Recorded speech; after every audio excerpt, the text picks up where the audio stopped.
Okay, I'm going to begin by making a few statements about principles and then trying to demonstrate the principles that I'm going to be talking about today. And the first major principle is that the underlying structure of anything will determine its behavior. The underlying structure of anything will determine its behavior. Now, this is not the same as system dynamics. It's structural dynamics, but it's a cousin, as it were. It's a relative of system dynamics, because system dynamics has the same idea in that the underlying systems of anything will determine the behavior of the system. In this case, I want you to think about something that most of us know about, and it's when you take an executive team who's not working well and you give them team building by taking them out for whitewater rafting. This is a very common experience that many have. And so what happens is that the group goes out into the woods and the whitewater rafts, and they get together, and let's say for a week, they really gel. They become a real team. And they end up falling in love with each other and working together in most productive ways. And then you put them back in the original company. And then 6 months later, it's if that trip never happened, because the underlying structure of the company was different than the underlying structure of the whitewater rafting trip. Now, all that shows us is this group of people, when in the right structure, can work beautifully together, but when in a dysfunctional structure, cannot work beautifully together. I don't want to go into a lot of detail about some of the dysfunctional structures that we find in companies, but I will generalize very quickly. They primarily rest in terms of conflict of goals, conflict of interests, conflict of direction, lack of clear leadership. The test of a company that's really dysfunctional is that people within the company are competing against each other for the same resource base. Now, when that happens, you know that people do not understand what their resources cost them and how to distribute their resources in relationship to an overall strategy. And so that's a telltale sign of poor leadership and poor strategy.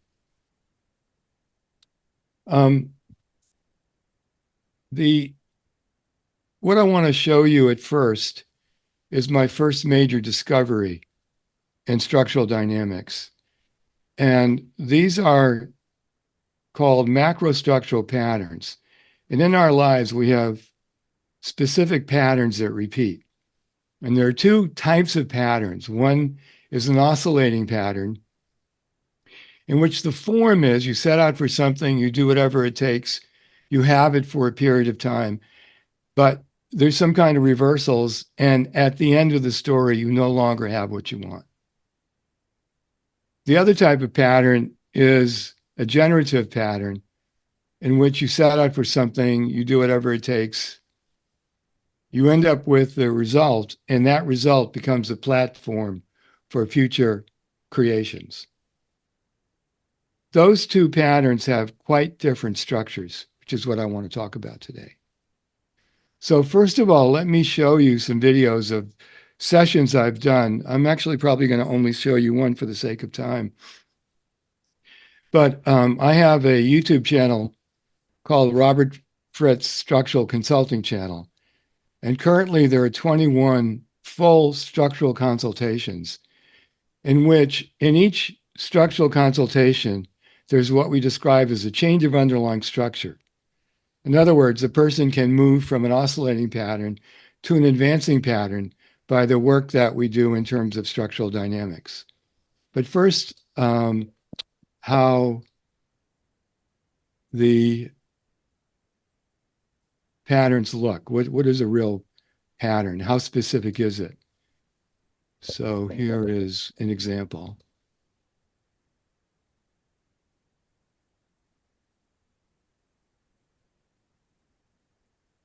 Come on, play.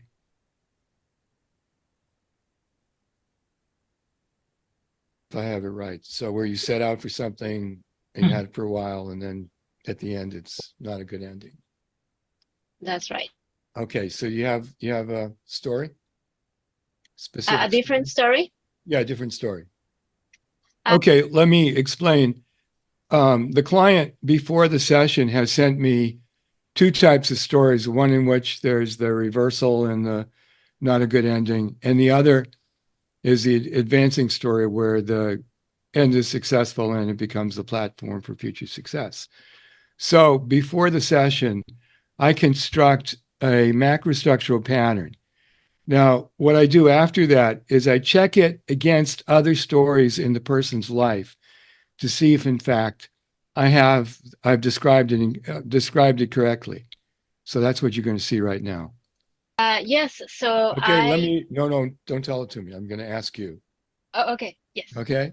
So you had a desire Yes. and an opportunity presented itself Yes. and you got involved. Yes. And you found that there was more available than you originally thought. Yes. But then something changes. Yes. And there was some, excuse me, after that, there were some limitations.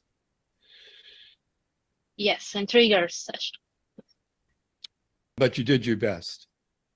Absolutely. But then promises were made. Yes. And not kept. Yes. And then you were out. Yes. Okay. Yeah, I froze there for a moment. Sorry. Oh, that's fine. I thought it was me. No, it was me. Okay, so choose a different story, a different, completely different story. You ready? Okay. You had a desire Yes. and an opportunity presented itself. Yes. You got involved. Yes. And you found that there's more available than you originally thought. Yeah, could say so. Yeah. Yeah, and then something changed. Yes. And from that, there were limitations, or after that, there were limitations. Yes. And you did your best.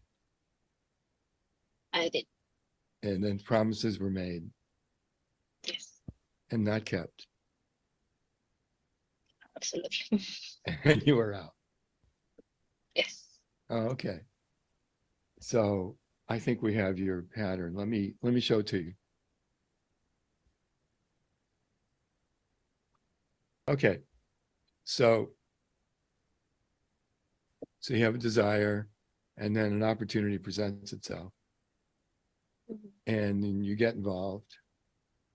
And then you find that there's more available than you originally thought. So it's looking pretty good. But then something changes. And that's where in the oscillation, that's where it starts to go in the other direction. And then there's limitations. And you do your best to try to get it to all work and whatever. And then promises made also means that you set up some expectations at this point, which they're not kept. The expectations are denied, and then you're out. And that's the pattern. That's exactly what it is.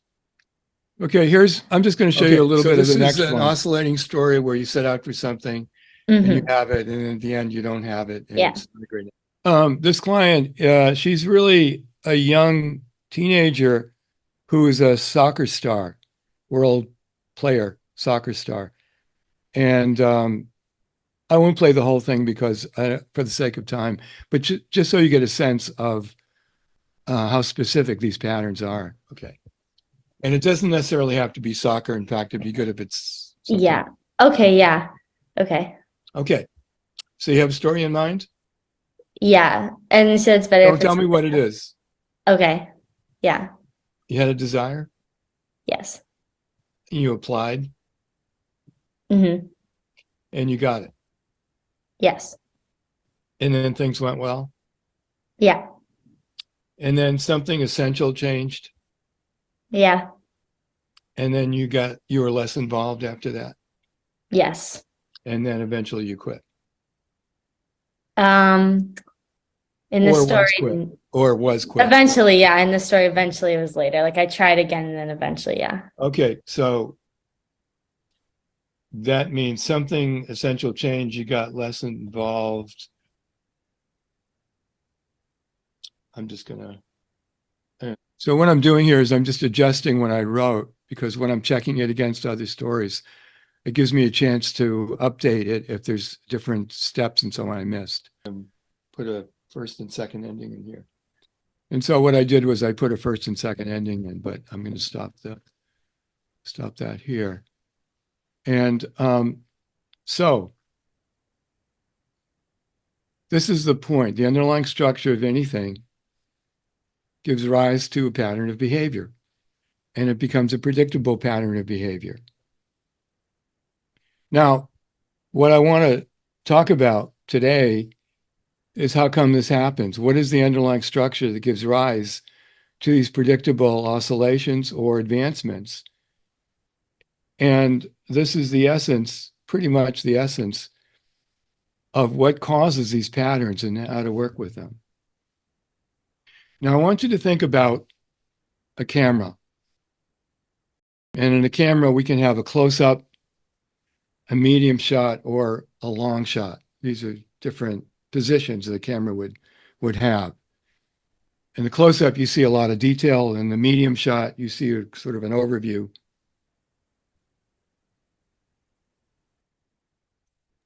In the long shot, things can become really vague. And I'm going to describe this in terms of frames. First of all, how we frame reality, and then how we frame desire, and then how we frame various concepts. In fact, I'm going to start with a desire. Let me see where that is. Okay. Okay, so this is the frame of what I call the dynamic urge. And in the close-up, it's appetites, instincts, and impulses, things that demand immediate gratification. If we back up from that frame, we begin to have aspirations and values. And if we back up further still, in terms of desire, things become vague, like vague hopes and longings that people sometimes have, how they're going to write the great novel or go to Tahiti and paint or something like that. The thing about this is you can change frames. And for those of you who may have seen the session that I recommended before today, that you could view on our channel, was a session in which her pattern was she starts off with aspirations and values. And then as she moves into the creation of those aspirations, she begins to fall into what I described in the session as shiny objects. So she becomes distracted by other immediate things that are interesting to her. And in her pattern, she almost forgets the aspirations, and only later begins to remember them and start to work on them again. So that even within a cycle, you can switch frames from a close-up to a medium shot, or from a medium shot to a close-up, or from a medium shot to a long shot, in which you move from real aspirations to something more vague. Here is the way that people view reality. In the close-up, It's obsessive detail. You may know people who, when giving you directions, instead of giving you where the next turn is, or the next time you make a change, tell you about every tree in the road. And they're just filled with obsessive detail, and they can't seem to stop. I mean, they have no sense of the overall shape or pattern. And so they need to really think on levels of obsessive detail. If you back up, you begin to see the overall shape and patterns that things develop. And if you back up to the long shot, you end up with two kinds of things: vague perceptions and true mysteries. Now, what I mean by true mysteries is actual mysteries. What the universe is there life after death? Does life have a purpose? These are things that people talk about, but absolutely are incapable of knowing. That's why they're true mysteries. They're not simply things that are unknown that someday will be known. They are in the realm of being incapable of being known. So that's the way that we tend to frame reality. And now we're going to look at the concepts. In the close-up, we have fear of negative consequences or fear of danger. This is conceptual. This is not real risk assessment. In real risk assessment, you evaluate how much risk there actually is. This is a generalized notion that the world is dangerous and you better look out. If we back up, we get personal ideals, social ideals, or existential ideals. And in the conceptual, if we back up even further, we get to a point we could describe as mysteries explained. So in reality, it's true mysteries, but in the conceptual, as human beings, we're explaining true mysteries all the time. We do it through philosophy, through religion. Not, by the way, not that I'm against religion. I'm just saying that's one thing we do. Through metaphysics, through very spiritual pursuits. We feel we need to explain the unexplainable.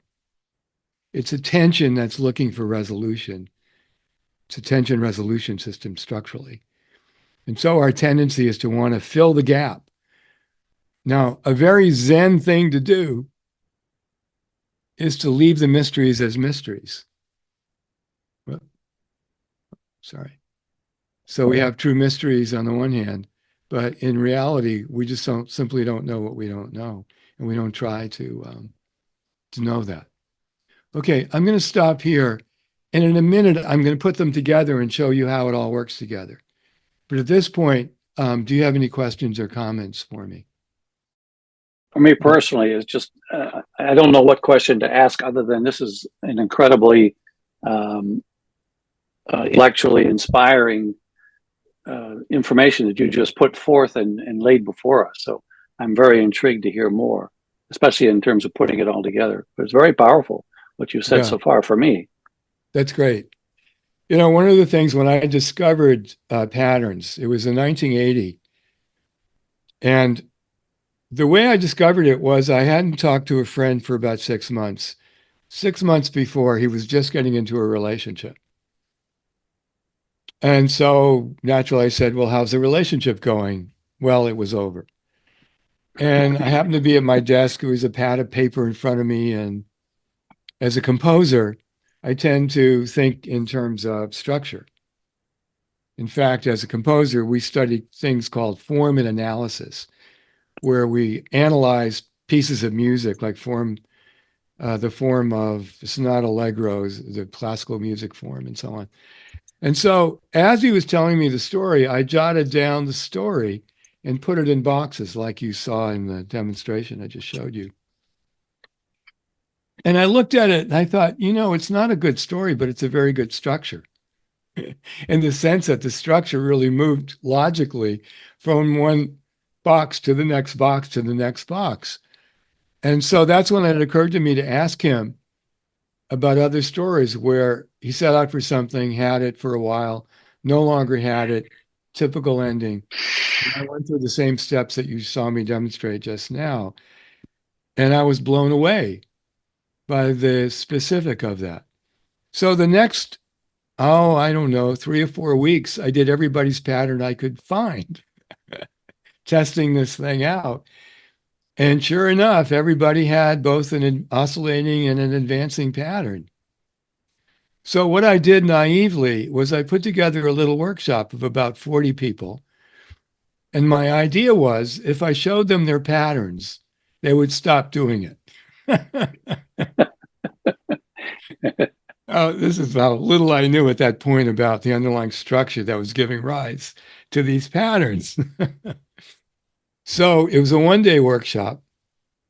So the first thing that happened in the workshop is I taught people how to describe their oscillating patterns. And the workshop started around 9 o'clock. And by 11 o'clock, you could feel the room, the heat in the room rising. And suddenly everybody was mad at me. I thought, what did I do? And what happened was they felt doomed. They felt totally up against this thing that had happened to them over and over and over. And they had no way of understanding what was causing it and how to get out of it. And basically that became my question for the next number of years until I discovered what I'm about to show you in terms of the cause of the patterns and how you can move from an oscillating pattern to an advancing pattern. Any other questions or comments before we go on? Yeah, I see. Bram, yeah. Bram, have a question?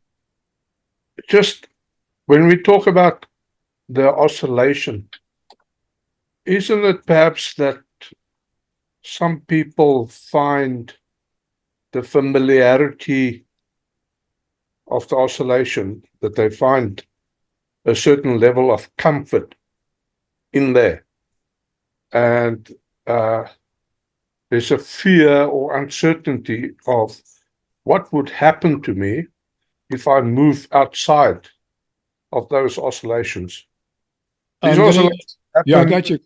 Yeah, I'm I comfortable. got your question. Yeah. The answer is no.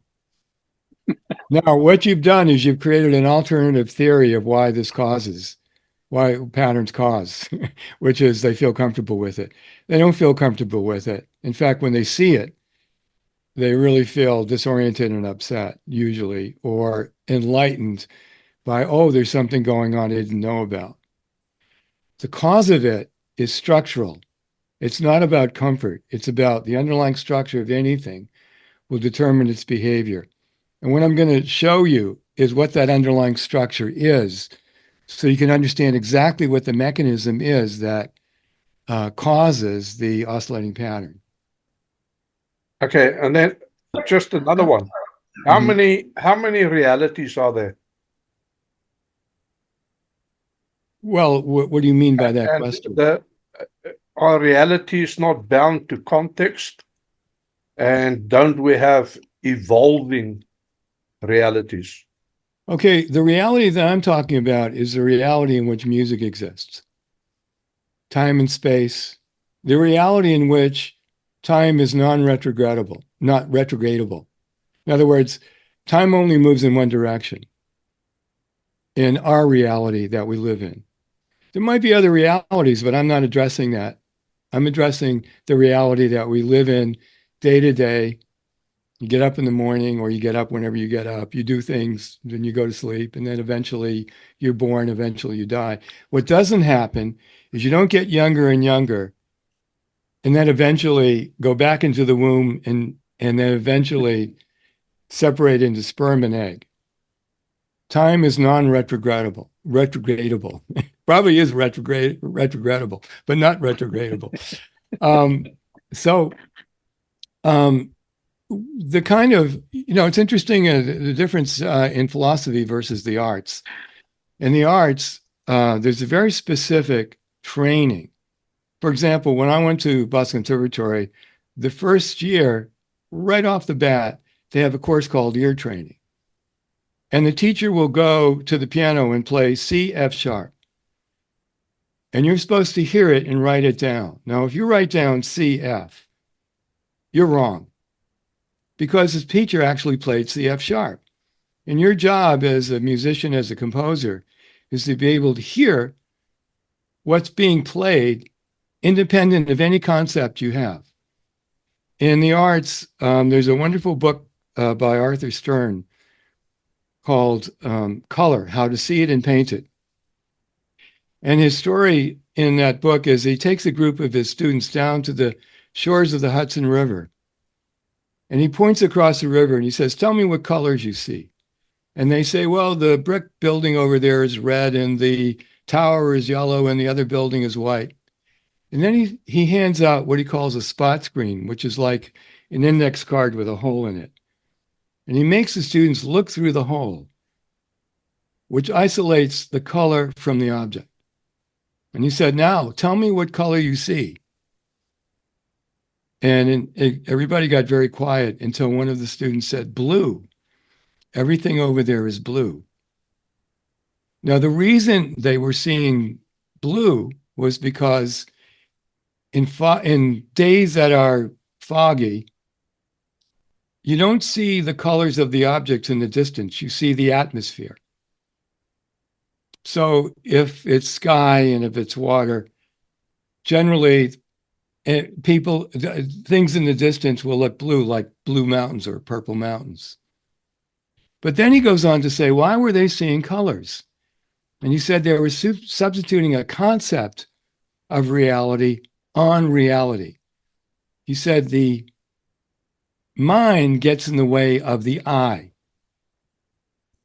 And his point was, in order to really paint color, first you have to see color. And that means you've got to rid yourself of concepts in order to look at reality without the bias of concepts. Degas said, to understand a phenomena, first rid yourself of all preconceptions. So I'm not talking about philosophical reality. I'm talking about the reality in which when the teacher plays C and F sharp, you got to write down C and F sharp if you really want to write down what that teacher played. Robert, I'm very curious to see how you're going to develop the impact of the trying. We do this all the time, trying to explain the mysteries and the impact of this pattern and the underlying structures of our decision-making process in life. I think that's very powerful. Thank you. It's powerful, but it's not, once you understand the mechanisms that create it, which I haven't shown you yet, so don't get nervous. I'm anticipating a little bit. It's approachable. In other words, it's not the hardest thing in the world to do. It's certainly not as hard as learning how to play the cello. Or many, many other things. It's not as hard as mathematics, you know. So just to give you previews of that. But I think it's really important, this question about reality is it's because it's so easy to get into some notion of alternate realities and so on. But this is a reality where if a tree falls in the wood and you're not there to see it, does it really fall? And why, when you come later, is there a tree lying on the ground? Yeah, and it's because it actually fell. And so this is a reality, whether things happen in reality and you either see them or you don't. You either understand them or you don't. It doesn't mean they didn't happen because you didn't see it. In law, there's an inference, the kind of question. There's a question about evidence. And the example is, if you go to sleep and there's no snow on the ground, and you wake up in the morning and there's snow on the ground, can you infer that it snowed during the night? That's called circumstantial evidence.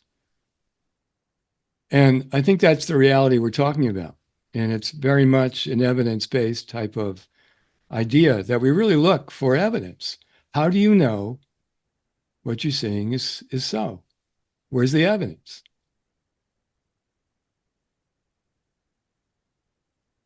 Okay, I probably should move on now and give you how it all works. And then we can go back to a discussion after this.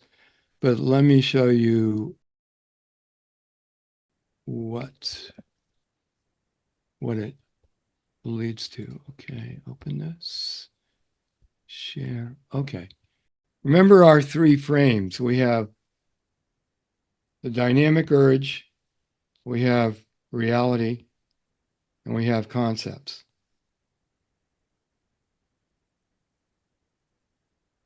And these three frames are elements in the structure that tie together in what I describe as a causal loop.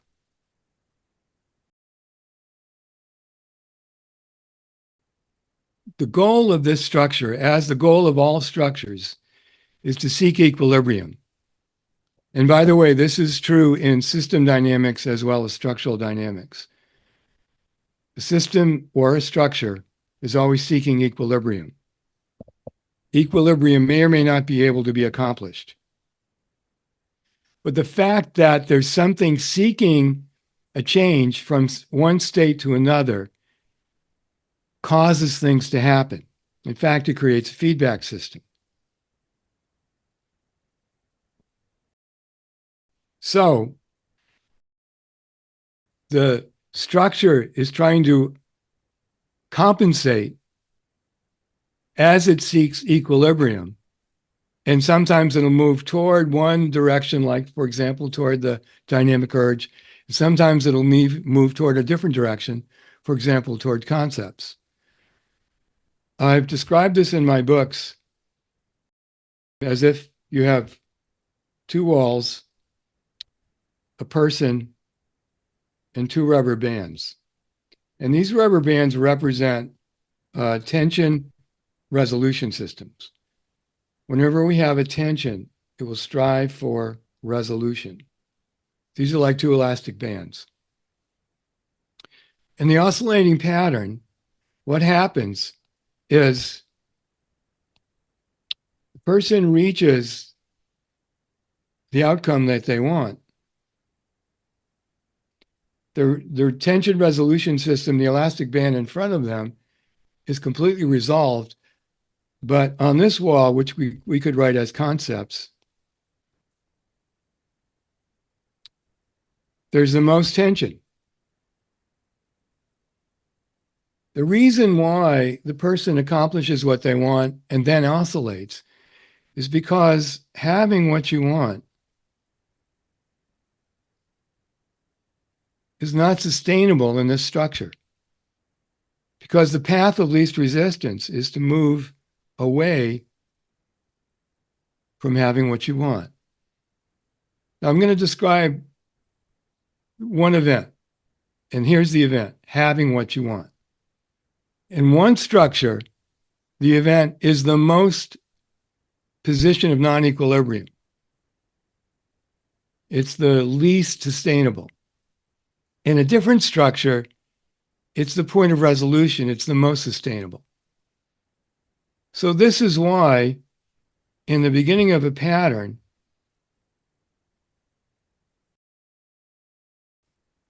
because of the concepts in relationship, by the way, it's not simply the concepts, but it's the concepts in relationship to the reality and to the dynamic urge, that the reconciliation of trying to sort equilibrium creates the oscillation. It's all it can do. The underlying structure of anything will determine its behavior. Here's what happens now. If I get rid of the concepts, and I don't mean get rid of the concepts precisely. I'll correct that in a second. But let's say I actually get rid of the concepts. What am I left with? what I'm left with is, what I'm left with, yeah.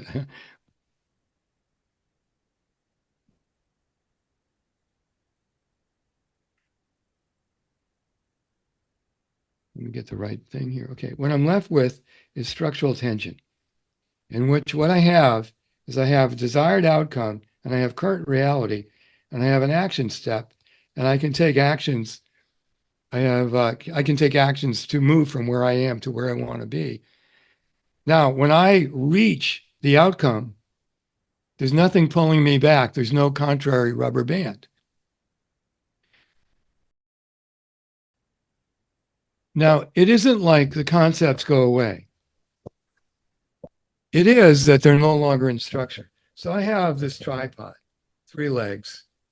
If I take one of the legs off, it changes the behavior of the tripod. The leg I've taken off doesn't go away. It still exists in reality, but it's no longer in structure. So my recommendation, my conclusion, my hope is that you really actually are able to, whatever concepts you have, is to not have them in the underlying structure you may have of the creative process. Now, that means how you think about yourself, your identity. One of the major concepts that people often have is that they tie their accomplishment to their identity. Here's a test of that. Do you think you're a better person if you succeed and not as good a person if you fail? Many people think they're a better person if they succeed and not as good if they fail. You're actually the same person, and you may have succeeded or failed, but it doesn't change you. You're actually the same person. The concept of identity, as you start to approach the accomplishment of your goal, becomes more pronounced. And so how am I doing becomes a factor versus how close am I to creating what the outcome is that I want. And we saw some of the other fear of negative consequences. The world is dangerous. Think about this one. The concept is the world is dangerous. The closer you get to creating the outcome you want, the more sense of trepidation you have, because you're waiting for the other shoe to fall, because you have the notion that if good things happen, they're followed by bad things. You got to pay for them. And that's another concept that people quite often have. If that concept is no longer in the structure, we're left with a very clean structure that's resolvable. Here's the outcome. Here's the current reality. That tension wants resolution. We work on behalf of its resolution, on behalf of the outcome we want to achieve. Okay, so this is again a good point to answer questions or hear comments.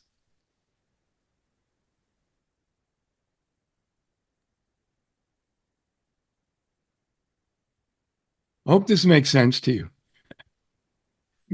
Because, two things. I don't say this to piss people off, but I know it does if you're particularly conceptual. And people who are quite philosophical, for example, quite often tie their identities to their philosophy. For me, the way I see philosophy is the same way I enjoy science fiction. It's something interesting, but not relevant to reality. Michael, you have a comment? Yeah, I have a question relative to this model, and you made me think of James P. Carse and infinite and finite games and that whole conception too. I have no idea what that is, by the way. And so Breakfast at Victory, wonderful books. Okay. So dynamic urges, reality concepts. If I take that into, let's say, a coaching course that I'm doing, the students have a dynamic urge to become a coach. The concept of coaching appeals to them, but the reality kicks in when they're able or unable to actual coach. Right. That would be an oscillating structure Okay. because of the concept of being a coach versus the aspiration of being a coach. See, an aspiration, you actually really want it. In reality, you may or may not be there. So you have a standard of measurement. How close am I to being where I want to be? What motivates the learning is structural tension, not the concept of being a coach. You know, I could have the concept of being a musician, but it's very different than the aspiration of being a musician, and would motivate my practice quite differently. Right. So what we're talking about here is working with those tensions in a way that they can conceptually understand their learning if they do or don't get it. No, we don't want them to be conceptualizing. We want them to be in touch with reality in relationship to the outcome they want. Gotcha. Okay. You know, I kind of know what you meant by conceptualize, what you mean. I'm using it in a very strict way. Yeah, aspirational. And you're not. Yeah. And so I'm being a little bit persnickety No. here, so pardon me. And I actually knew what you meant. But what you meant was think about. Yeah, right. Yeah, you want to think about here's what you really want, here's where you are. And you really want reality to be, and the outcome to be the standard of measurement by which we measure things. Because that becomes really quite measurable. Exactly. Okay, thank you. Rob, there is a school of thought that suggests that reality itself is something that is constructed through how we perceive it, and also influenced by the dispositions that we bring to that reality, also influenced by things such as the social capital that we bring or we may not have within that framework, and also influenced by how power is expressed in that particular arrangement. And that all these variables and many others, of course, then constitute what becomes the outcome of our situation. Any comment on that? Yeah, I hate that. I mean, at least I hate it in relationship to the arts. Because if you tried to make art that way, you wouldn't be able to. You could never make a film using that idea. Now, in reality, there are influences around power and brainwashing people and what values, social values they may adopt and so on. And then there are universal things. Universal desires like good health, meaningful work, quality of life, relationships with others. And no matter, you know, it's interesting that no matter where you go in the world, every culture has the arts. Every culture has the dynamic of human beings wanting to paint, make music, do theater, do dance. And that's a very different universe than the one in what you're describing, which is more a philosophical universe. Now, there's two tests of whether or not you've got this right. And one is the test of predictability. And that's where pattern recognition really comes in. So if I can look at reality and predict what will happen, then that's a good test to know that I at least have some of the elements understood enough that I can determine what the outcome will be, what the probable outcome will be. The other test is the second test. And the other test is you can change reality. You can change the path of least resistance. And you do that by changing the underlying structure. Now, if I can both predict the pattern and then change the underlying structure such that I can predict what the new pattern will be, then I know I really have a pretty functional grasp of what's going on in reality. Tula, does that make sense to you? I hear what you're saying. It leads me to more questions, but I think I'll give others a Robert, chance. perhaps you could give an example of that, the test of predictability and the test of changing reality, something that we could all maybe relate to. I can, and one thing you can do is any of you can go on my YouTube structural consulting channel, and you'll see 21 sessions. There are usually around an hour, a little over an hour, some of them a little shorter than an hour, in which that happens. But the examples in our work is both in the change of organizations when they move from an oscillating kind of organization, which they build up capacity and downsize and build up capacity and downsize, or centralized decision-making or decentralized, centralized decision, to something that's just much more predictably consistent, or to a person's life in which they no longer have an oscillating pattern and they have a pattern in which they set out for something, for things, and whatever they accomplish becomes the platform for future successes. And that's generative. Yeah, but perhaps if I may just pose another question. Thank you. In your permutation, would context matter? Yeah, sure. You're right. So And which is primary between context and your permutation? you mean by matter, you mean physical matter, right? Yes. Yeah, that's right. What comes well, first? I mean, but look, What I mean, influences the other? Is there it's is there physics. a dichotomy between the two? Are these two fluid in nature? Or how do they influence one another if they do? Well, for me, it's all physics. Whether sometimes the same principles are true physically or non-physically. For example, a screenplay has the same underlying structural dynamics as an automobile in terms of its related tension resolution systems and how things fit together. I can have the parts of an automobile in a shop, and they do not make a car. It's only when I put them together in a structure that they function like a car. So whether it's physical matter or non-physical matter, it's still physics. And I don't mean metaphysics, I really mean physics in the sense of these principles are always in play. Tension will always strive for resolution.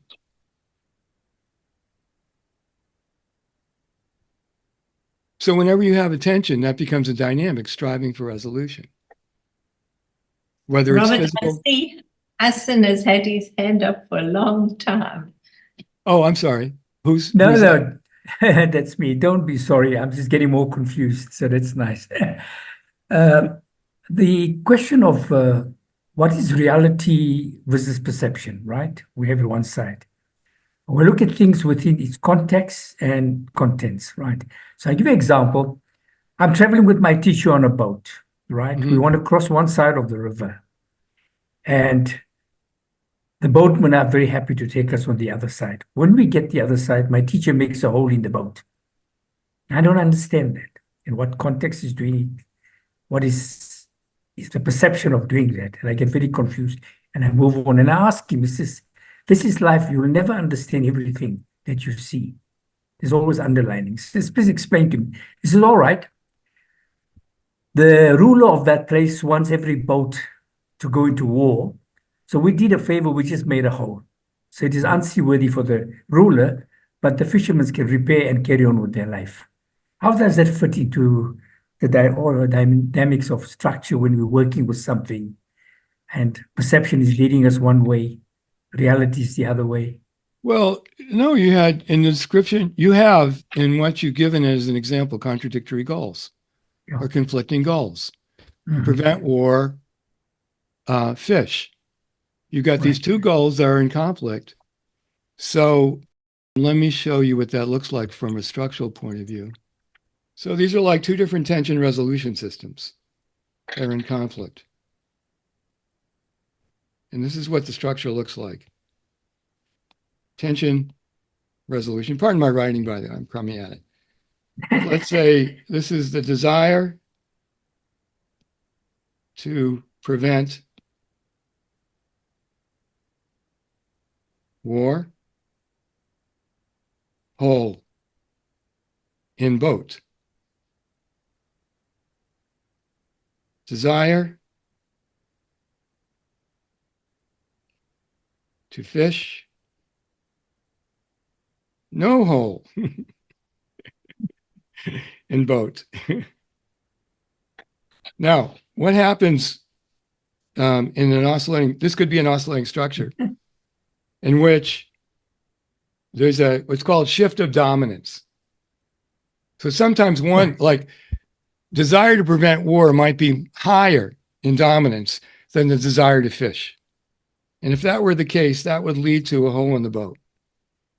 So this is hole, and this is no hole. And this structure. And this is called, by the way, structural conflict. And so when we put a hole in the boat, what happens is the desire to fish becomes exacerbated. And then there's a shift of dominance back to, why is there a hole in the boat? We better fix it. And so what you've described is not about content or switching anything. It's basically a quite clear example of competing goals that function in a very specific way. The other thing you said was that the teacher puts a hole in the boat to say that nothing's understandable. That was one of the things that the teacher said. Is that right? Rob, I get your point. When you say, different parts of the system work together to create the function, and perhaps that is the reality of the whole. But I guess what I was trying to establish is how other variables can affect those constituent parts coming together to create that function, that wall, that system. Well, how would they? See, may I say, Tula, you're starting with the concept that you're trying to uphold and defend and verify, which I'm not criticizing, by the way. I'm just saying that's what you're doing. And it's valid to do that. But you're taking what I'm saying and trying to compare it to what your idea is. And they're not comparable. They're not comparable because they're two different things. So for example, if you actually rid yourself of all concepts, period, or they were no longer, I don't mean rid yourself in the sense that you no longer think that they're true, but they're no longer in the structure of the creative process. So, for example, you may have, as many people do, a certain view of the world. And at one point, it was relevant because it was in the structure when you're trying to create something. But another point, okay, that's no longer in the structure. And all you're left with is, here's what I want to create, here's where I am. And there's no room for concepts. There's no room in that structure for concepts. Where's what you think about yourself or the world come in? It doesn't. So what I'm left with is, here's the film I want to make, here's where I am in relationship to it.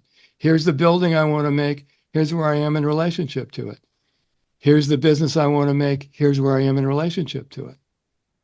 And you may have concepts that are independent of that, But when you're in real structural tension, there's no room for concepts. It's like Sir Isaac Newton said, there's no room for hypothesis in science. Robert, No, I understood.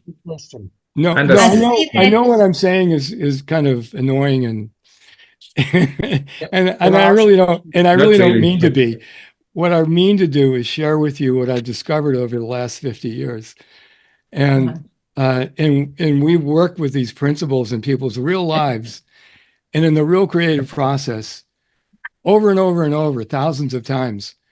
And so in a way, it's not a, it's not a theoretical idea. It's a principled idea in which the standard of measurement is how well do you create what you want.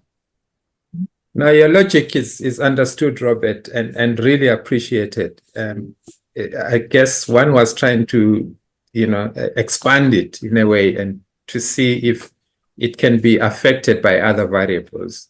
But well, your logic is really understood. I'm sorry, I didn't mean to interrupt. I think you can have a conflict of interest. You certainly have, like in that example with the hole and no hole, there was definitely a conflict of interest. And you can have additional conflicts of interest. And in an analog world, what you would do is oscillate a lot, going back and forth. Should I do this? Should I do that? Because of these various influences. And if you go on our YouTube channel, there's also some examples of what I describe as digital decision making, which we move from an analog to a digital frame of taking elements and being able to weigh the differences in relationship to each other. So a decision is made based on your highest values versus pros and cons or other types of ways of making decisions. But it does take into account competing interests that one may have. Robert, you've talked about oscillating patterns. I'm just wondering if you could spend a couple of minutes on the generative patterns. Is that something that is ultimately aspirational? It's ultimately structural tension. Okay, and how does it differ from? It's not aspirational in the sense that you're generally aspiring. You're specifically wanting to create something specific. And unless you have the specific thing you want to create, there's no use practically for the creative process. The creative process is about creating something. And you have to know enough about this thing you want to create that you would recognize it if you created it. So it doesn't even have to be that specific at first as you get to know what this thing is, but it has to be enough that you know what you're after. And words like aspirational to me are a little too lofty.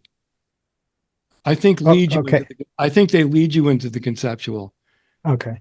So, I'm aspirational versus no, I want to create this or I want to create that.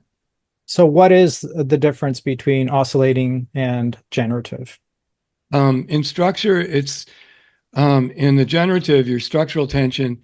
In the oscillating, you have three frames. You have dynamic urge, aspiration, or you have dynamic urge, reality, and conceptual.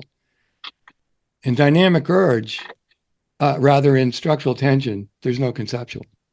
Firstly, in the chat, a compliment from De Niro who said, I enjoyed the last explanation. It was the first time I wasn't confused. Thank you, Robert.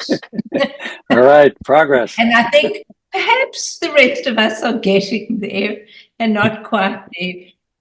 Is it Siobhan? Siobhan? Thanks, Siobhan. Or just Vida is easier. Vida. Yeah, thank you. Thanks so much, Robert. Thank you. So I've written about and used your path of least resistance in some academic work. But what I found, and even listening to you now, what I still find is difficult is how do you get yourself or a client or a mentee to that place of actually understand in reality, actually seeing themselves in reality so that they can understand where they are in relation to that creative endeavor that they're pursuing? The answer to that is start small. Create something, and then create another thing, and then create another thing. And if you do that, eventually you'll have a track record of creations. It's like learning how to swim. In one level, it's a skill level. In one level, it's also an orientational. It's orientational. But in terms of having reality become the standard of measurement, is that you don't necessarily have to do it all at once, which is overwhelming. But little by little by little, I set out to do something. I took these steps, and I was able to create it. And I set out for another thing, and I took these steps within a fairly short time frame, and I was able to create it. And if you do that with the work that you do and the folks that you work with, over time, reality, as I've been quoted as saying many times, reality is an acquired taste. What's usually not quoted is the rest of the quote, which is once you acquire it, you don't want to give it up. So you get kind of used to reality. So that's I think one way of doing that. The other way is simply to describe things. I'm sitting in a room. There's a lamp on my left. It's 8 o'clock. The telephone is ringing. You know, things like that. This is sort of a writer's exercise, by the way. Sometimes I give writers this kind of exercise. Simply to create the ability to raise their level of awareness of reality.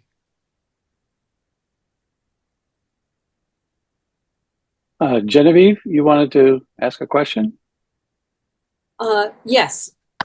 Hi, Robert. Thank you. Hi.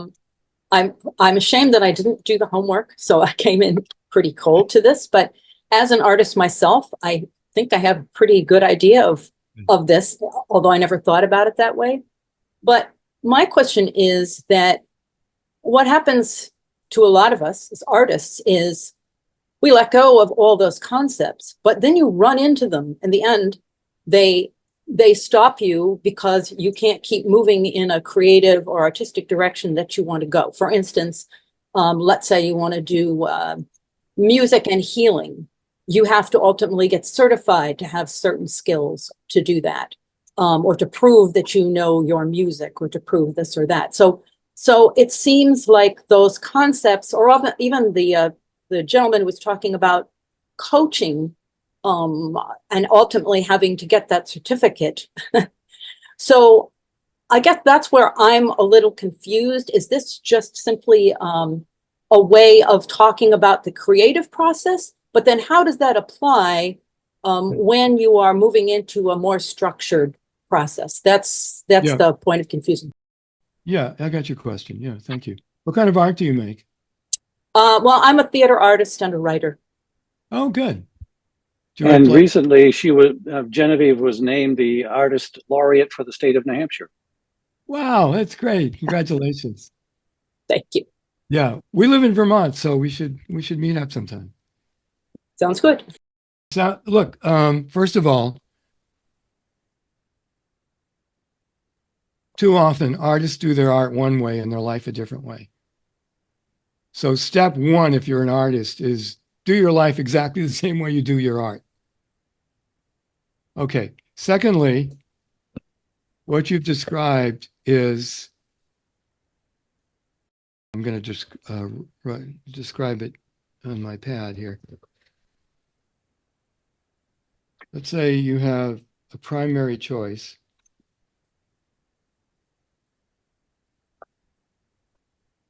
Primary means first. Let's say your primary choice is, this is the aspiration, this is the outcome I want. And whatever, you have current reality, so there's current reality. Now, in order to support the primary choice, there may be a series of secondary choices you need to make.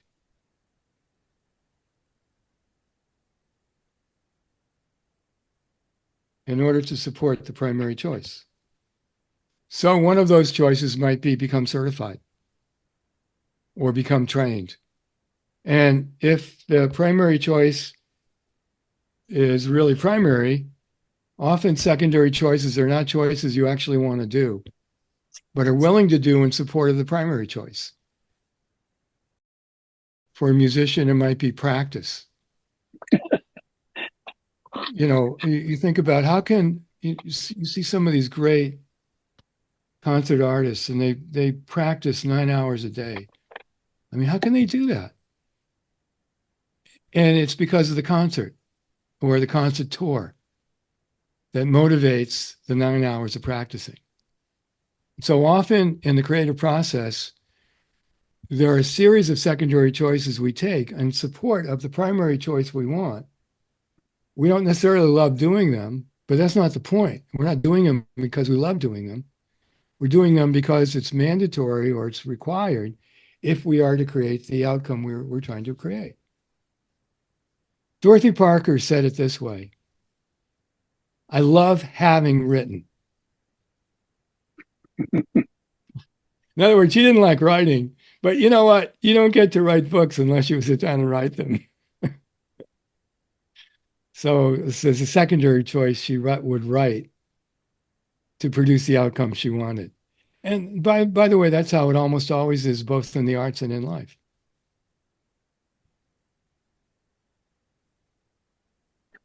So, Robert, I'm noticing that we're getting to the close of our session. So I just want to say to those of you who need to drop off the call, please feel free to drop off. I know we've reached our time. And those who have some time to stay and continue the conversation, we will carry on for a few moments, if that's okay with you, Robert. It is. And before you do that, though, I wanted to tell everybody about this book that came from South Africa by Darius and Kathy Brubeck called Playing the Changes. This is the South African version, and there's now an American version. What Kathy and Darius did was they brought jazz training to South Africa over years and years and years. And it's an incredible story because they did it in the beginning of apartheid. They were bringing jazz to the university level. And they were up against all kinds of obstacles. And yet they were able to, over the years, overcome that and create a whole educational process around jazz in South Africa. It's a tremendous story. So just to mention that. What's the name of the book again, please? Playing the Changes. I didn't mention the name of the book. Thank you. Playing the Changes. Playing the Changes. And the subtitle is Jazz at an African University and on the Road.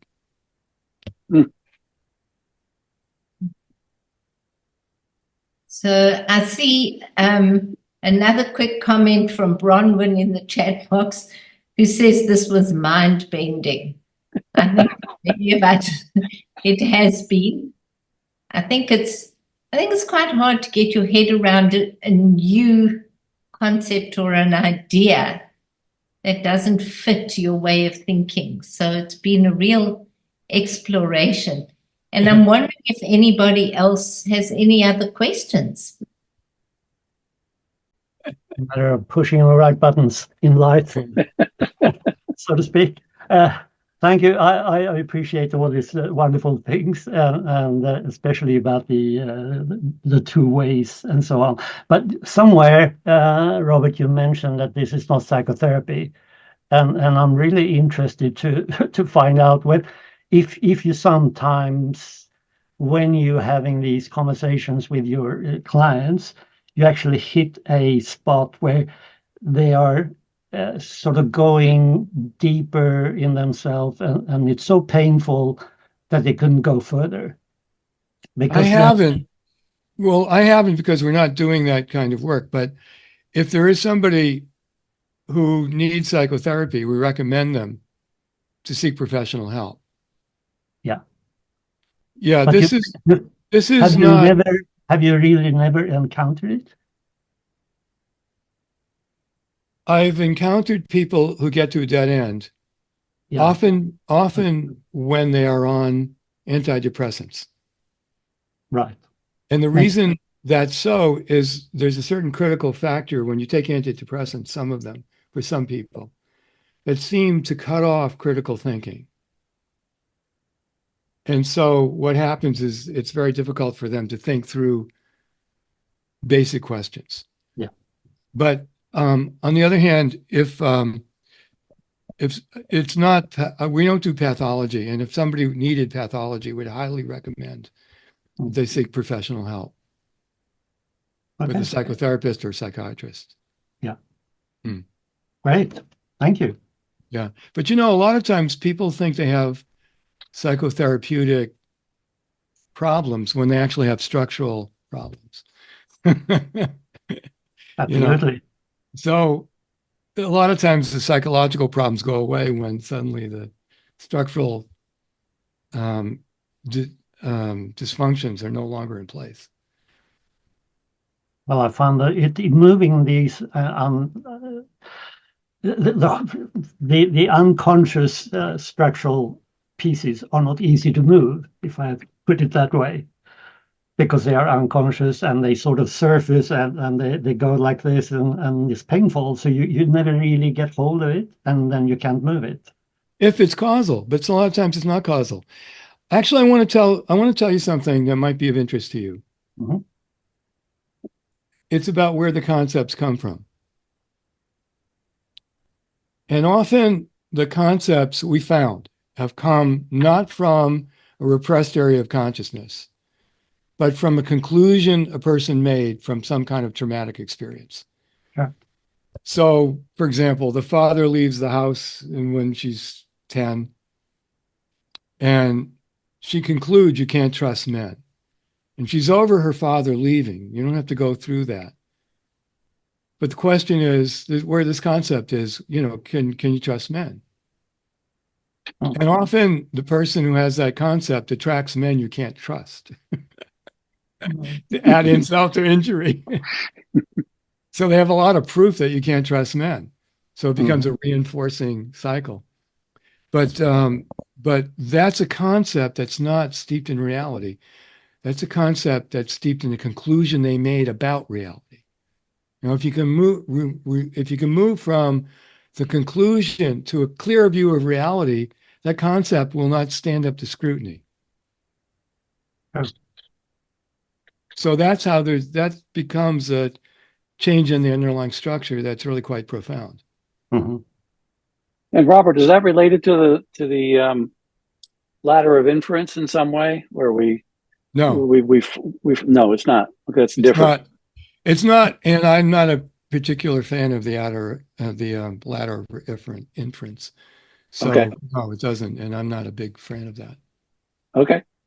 Yeah, I think it's wrong. Robert, that could be another session. I'm just making you guys completely mad at me. No, that's good. You're stimulating our brain. As one person put it, you're bending our minds. I'm saying don't be philosophers, be creators. And I mean, it's terrible. I'm really awful. But I'm not doing this to be a rebel. I really want to just share with you what we've discovered over the years, which we are pretty amazed by. Robert, I think it's so beautiful. It's really an enchantment to see how this session that you invite everyone to leave Plato's cave. It's just about this, you're in Plato's cave and you don't really see reality. You think you're seeing reality, and that blocks the whole process of your life. See, because you identify with those concepts or with the reality that you see, and you think that's true. That's the only reality possible. Yeah. And this is so harmful to people. I've seen that my whole life, you block decision I making. do. Yeah. Thank you so much. I do want to say there's a long tradition in the arts of this, not just as I've described it exactly, but in terms of art training, in terms of music training, in terms of theater training. There's such a long tradition. And I remember my teachers at the conservatory would always talk about raising your level of awareness. And they didn't mean raise your level of alternate realities. They meant if you hear a C and an F sharp, you better know that it's a C and an F sharp. Because you want to be able to recreate that in your own composing. Hmm. So in that world, there are no alternative facts. Like, what do you mean? Which is a term that's been thrown around in the political realms. Yeah, I know. We used to call those lies. Okay.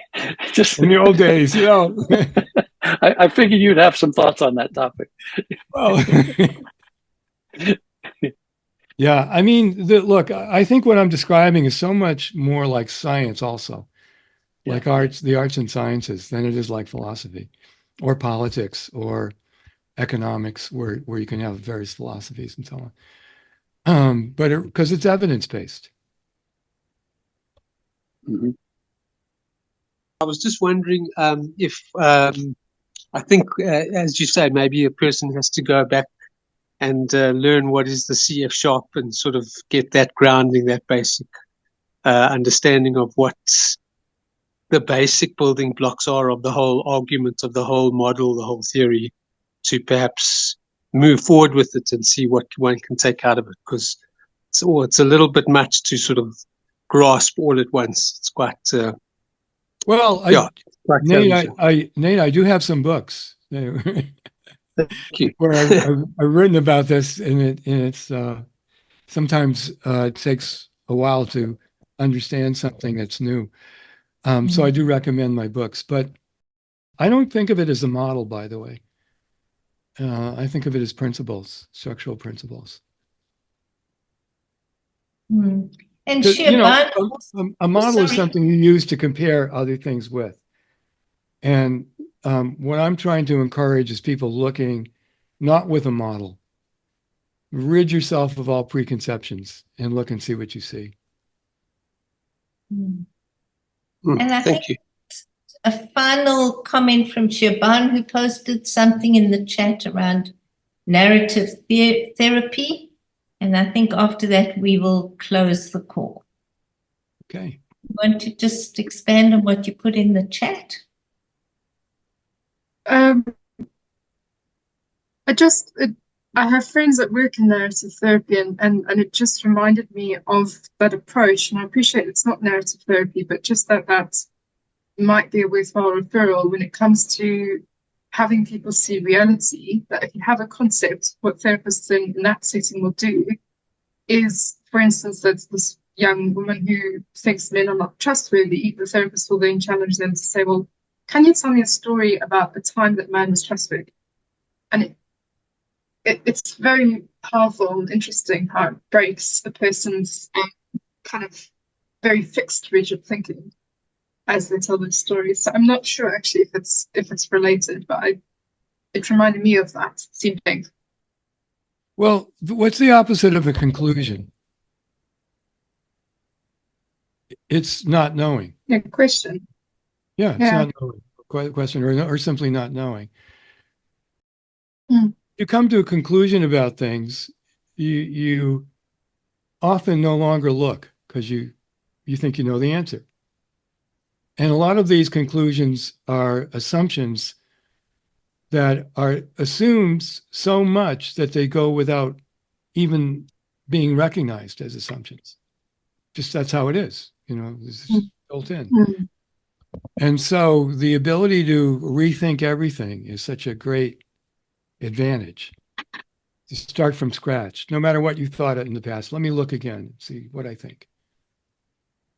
How do I know what I think is accurate? What am I looking at that says that? And so these are the kinds of things that actually end up leading to new ideas, new thoughts, because you're not regurgitating the old stuff over and over.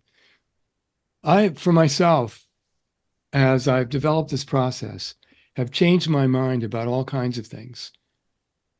You know, I thought one way and then I thought it through and no, I don't think that at all. You know, I didn't agree with myself after all. And this is, it's called thinking, and it's a good thing. On that note, I think you've given us all a huge amount to think about, Robert. Yes. For some of us, we're slowly digesting it. It was a real treat to have you back. I must say, Yes. hopefully we will see you again, by which time we'll be hearing it for the third time and possibly be falling into that place. That's the Annika's laugh. But in between now and when Robert hopefully comes back, is check out his website. He's got some incredible resources for everybody. Probably one of the most life-changing moments I ever had was actually going to Robert's workshop in Newfane, Vermont, I think 2 days with him. And at that time, his wife was also conducting the workshop. And I tell you, you talk about bending the mind in a beautiful way that opened me up to considering being much more curious about things as opposed to being so determined to be right. It was very powerful, and I thank you for that, Robert. And that happened probably 15 years ago, and I'm still reaping the dividends from it. So thank you for that.